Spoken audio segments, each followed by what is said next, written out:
안녕하십니까. 내외방송 뉴스를 시작하겠습니다.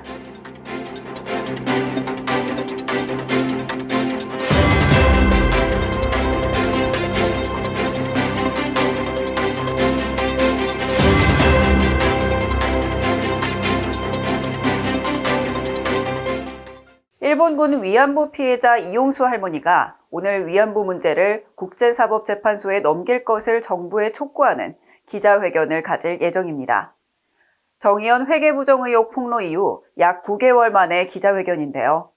내일은 하버드대 아시아태평양 법대 학생회 온라인 세미나에서 위안부 피해 증언도 진행할 예정입니다. 위안부를 자발적 매춘부라고 말한 마크 램지어 하버드대 교수의 역사 왜곡을 바로잡겠다는 취지인데요. 해당 세미나는 페이스북으로 실시간 중계될 예정입니다.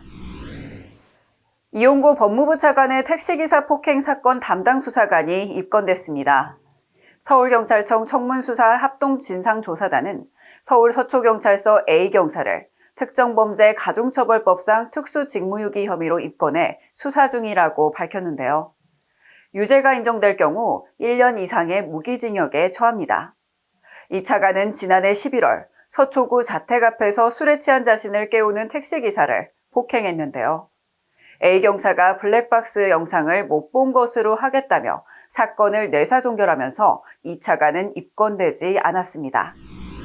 세계보건기구가 현지 시간 15일 아스트라제네카 백신을 긴급 사용 승인했습니다. 아스트라제네카 백신은 한국의 SK바이오사이언스와 인도의 세룸 인스티튜트가 위탁 생산하고 있는 신종 코로나 바이러스 감염증 백신인데요. WHO의 긴급 사용 승인을 받아야 백신 공급이 가능합니다.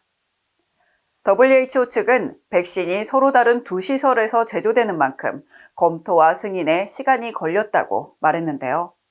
이번에 사용이 승인되면서 전 세계 배포가 가능해졌습니다.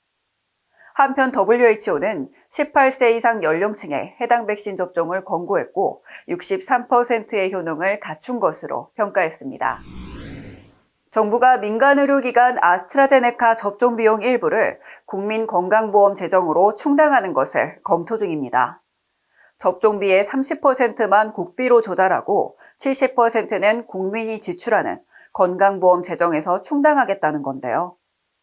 전 국민 무료 접종을 약속했던 정부 발언과는 맞지 않는 상황입니다. 지난해 건강보험 재정 수지 적자는 3,531억 원인데요. 그렇잖아도 고령화와 일명 문재인 케어 등으로 국민 의료비가 불어나고 있는 상황에서 코로나19 접종비까지 건보료에서 지출하면 재정 악화는 피하기 어려워 보입니다. 정부의 무료 접종 원칙은 결국 국민이 부담하는 결과가 될 예정입니다. 미국인 5명 중 3명은 제3의 정당이 필요하다고 생각하는 것으로 나타났습니다. 미국 여론조사기관 갤럽이 현지 시간 15일 발표한 여론조사 결과에 따르면 응답자 중 62%가 제3의 정당이 필요하다고 응답했는데요. 양당이 이를 너무 못해서 제3의 정당이 필요하다는 항목의 절반 이상 찬성했다고 합니다.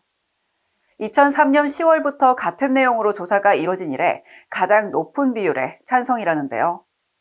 응답자의 지지 정당별로 보면 민주당 지지자가 46%, 공화당 지지자가 63%, 무당파가 70% 비율로 필요성을 주장했습니다.